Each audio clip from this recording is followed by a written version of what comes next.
जय हिंद दोस्तों, मैं महेंद्र शर्मा स्वागत करता हूं वन वर्ल्ड हिंदी में आपका। उम्मीद करता हूं आप खुश और स्वस्थ है। दोस्तों आइए दिखाते हैं पाक मीडिया की एक और लेटेस्ट डिबेट, क्योंकि अभी हाल ही में जो रशिया यूक्रेन के बीच में मैटर चल रहा है उसमें सबसे ज्यादा अगर किसी को नुकसान होएगा तो वो होएगा पाकिस्तान को। क्योंकि आप इस डिबेट में भी देखोगे कैसे पाकिस्तान पे फर्क पड़ने वाले हैं, क्योंकि पाकिस्तान सबसे पहले तो है FATF की ग्रे लिस्ट में, उसमें कोई सुधार नहीं आने वाला है, क्योंकि पूरे विश्व का ध्यान सिर्फ और सिर्फ रशिया और यूक्रेन के युद्ध के बीच है। इसी बीच जो अमेरिका से भी बयान पे बयान आ रहे हैं, अभी आने वाले दिनों में पता नहीं क्या होगा, क्योंकि अंतरिक्ष में भी जो स्पेस में भी यूक्रेन ने रशिया के स्पेस पे रोक लगाने की जो मांग की है वो भी अमेरिका अभी तक मान नहीं रहा है। तो इसका असर सीधा सीधा पाकिस्तान पे सबसे पहला असर बढ़ेगा पाकिस्तान के जितने भी पेट्रोलियम पदार्थ हैं उनके रेट बढ़ने पे।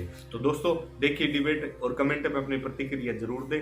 लास्ट में आपसे रिक्वेस्ट करूंगा, चैनल पर नए हैं तो चैनल को सबसे पहले सब्सक्राइब कीजिए, लाइक शेयर कमेंट जरूर कीजिए। दोस्तों जय हिंद, वंदे मातरम, भारत माता की जय। दोस्तों अमरीकी सदर जो बाइडेन ने खबरदार कर दिया है। बाइडेन का कहना है कि अगर नेटो और अमरीका का रूस से बराह रास्त तसादुम हो गया तो तीसरी आलमी जंग होगी।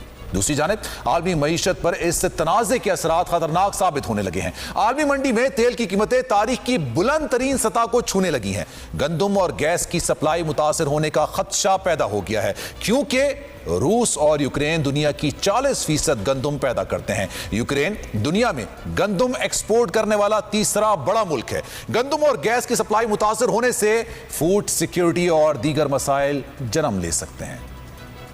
रिपोर्ट आपने मुलाहिजा की, इसी पर मजीद बात करते हैं। जमील अहमद खान साहब इस वक्त हमें ज्वाइन करें, उनसे मजीद जानेंगे। जमील साहब ये बताइएगा, रूस यूक्रेन जंग ये अब शिद्दत इख्तियार करती जा रही है और मसाइल पर मसाइल जन्म लेते हुए नजर आ रहे हैं। फिर हम देख रहे हैं कि जनाब गंदम का बहरान भी पैदा होने जा रहा है। फिर हम ये देख रहे हैं कि पेट्रोल की कीमतें भी आसमान से बातें कर रही हैं। तीसरी आलमी जंग का भी खदशा जाहिर किया जा रहा है। कैसे देख रहे हैं सारी सूरत हाल को आप? जी, पहली बात तो यह है कि जो इसमें इकोनॉमिक इम्पैक्ट इसका है वो यकीनन पूरी दुनिया पर महसूस होना शुरू हो गया है। स्टॉक एक्सचेंज नीचे आ गए हैं, तेल की प्राइसेस आपने खुद बताया, और इस पे Procter and Gamble consulting firm है, उसने इस पे पहले ही रिपोर्ट दे दी थी कि अगर ये जंग इतनी तवालत कर गई तो इसका असर ये होगा कि 150 कम से कम $150 पर बैरल के करीब तेल हो जाएगा। इसका मतलब पाकिस्तान में ज़ाहिर है उसकी कीमत को 300 तक छू बैठेगी, 300 रुपए तक पर लीटर। तो इस जैसे ममालिक और सारे ममालिक इस पर सफ़र करेंगे। एक तो ये रहा इसमें। दूसरा, आपने ऑलरेडी फूड सबसे बड़ी बात ये सप्लाई चेन, इसमें बहुत सारी इम्पैक्ट और इफेक्ट हो जाएगी। और आपने खुद ही बताया अपने इंट्रो में कि गंदम पैदा करने वाला रूस और यूक्रेन मिलके जो गंदम पैदा करते हैं वो दुनिया में सबसे ज़्यादा गंदम दोनों ममालिक मिलके पैदा करते हैं और वो एक्सपोर्ट भी करते हैं। यूक्रेन से तो हमने भी पिछले साल मंगाया है, 1.2 मिलियन टन हमने यूक्रेन से मंगवाया है पिछले साल। तो यकीनन एक तो पहली बात ये कि खुराक की किल्लत। दूसरी बात यह है कि यूरोप में ऑलरेडी गैस की शॉर्टेज और गैस न होने की वजह से अब वहाँ लोग अफोर्डेबिलिटी यानी कम अपने घरों को ठंडा नहीं कर सकते हैं, खर्चे उनके बढ़ गए हैं। दूसरी इसके अलावा इससे हटकर बात यह है कि दुनिया में इसके लिहाज से कमोडिटीज़ की कीमत बढ़ना शुरू हो गई है। लोग सेफ हेवन की तरफ जाना शुरू हो गए हैं, यानी कि महफूज इन्वेस्टमेंट की तरफ। और इसी वजह से सोने की कीमत भी बढ़ रही है, कमोडिटीज़ की कीमत भी बढ़ रही है, प्रॉपर्टीज़ की कीमत भी बढ़ रही है।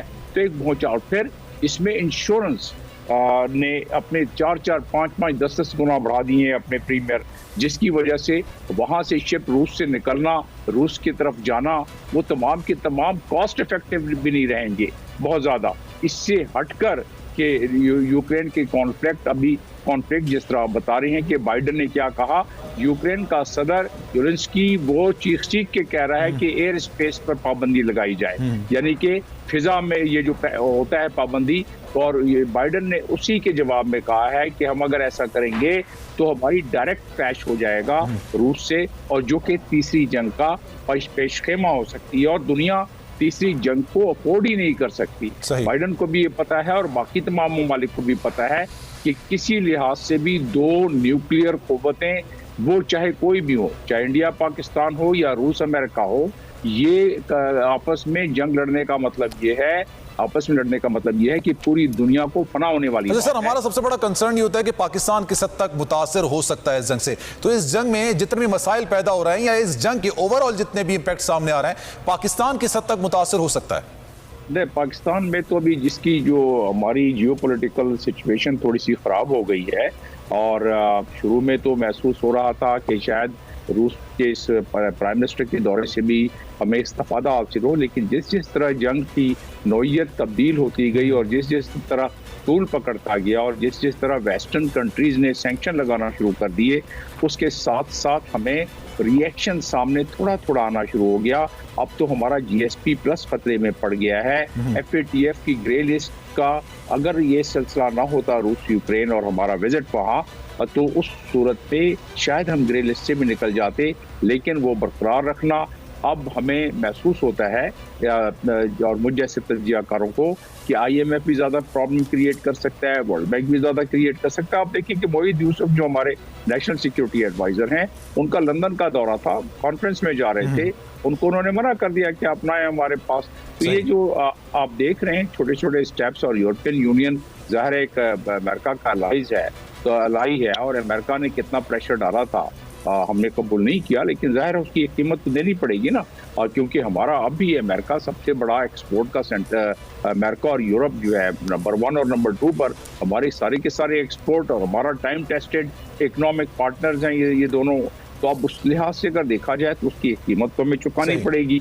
जो कि हम कह रहे हैं कि हम किसी ब्लॉक का हिस्सा नहीं है, हम थ्योरेटिकली सही कह रहे हैं, लेकिन वो कहते हैं ना कि फसाने में हकीकत से ज्यादा हुस्न होता है।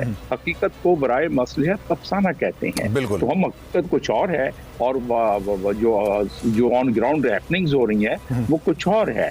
तो उस लिहाज से बहुत शुक्रिया जनाब जमील अहमद साहब, आप बोलियों से गुफ्तगू कर रहे थे। अब ये जो जंग है इसकी वजह से पाकिस्तान भी मुतासर हो सकता है। आने वाला वक्त बताएगा ये जंग कितनी तवील होती है और पाकिस्तान किस हद तक इससे मुतासर होता है। आगे बढ़ते हैं जनाब। हमारा मुल्क पाकिस्तान ना सिर्फ निहायत खूबसूरत है, बल्कि यहाँ के लोग भी उतने ही ज्यादा प्यार करने वाले और मेहमान नवाज है। लेकिन हाल ही में एक गैर मुल्की यूट्यूबर की वीडियो वायरल हुई जिसमें यूट्यूबर ल्यूक डेमंड के कराची के साहिल पर घोड़े वाले से पैसों के मामले पर बहस नजर आई। अब जनाब ये बहस इतनी बढ़ गई, इतना मामला बढ़ गया कि जनाब वीडियो सामने आने के बाद कराची पुलिस को हरकत में आना पड़ा। जो घोड़ा वाला था उसने भी बदतमीजी की। उसके बाद यूट्यूबर की जानिब से जो तस्वीर थी, जो के मनाजिर थे, वो सोशल मीडिया पर डाले गए और उसके बाद घोड़े वाले को गिरफ्तार कर लिया गया। फौरी एक्शन हुआ। आवाम के साथ साथ यूट्यूबर ने भी इस एक्शन पर पुलिस को काफी सराहा और उसकी काफी तारीफ की। लेकिन जब घोड़े वाले ने अपनी गलती तस्लीम कर ली तो उसको घोड़ा भी लौटा दिया गया और उसको रिहा भी कर दिया गया। अब शामिल करते हैं वीकली राउंड अप। जनाब वीकली राउंड अप में सबसे पहले जो खबरें रही वो पाकिस्तान पीपल्स पार्टी के महंगाई मार्च के हवाले से रही। पाकिस्तान महंगाई मार्च में उन्होंने लॉन्ग मार्च किया है, जलसे किए, मजमा लगाया और इस दौरान जब इस्लामाबाद पहुंचे वो तो फिर एक ऐसा वाक़या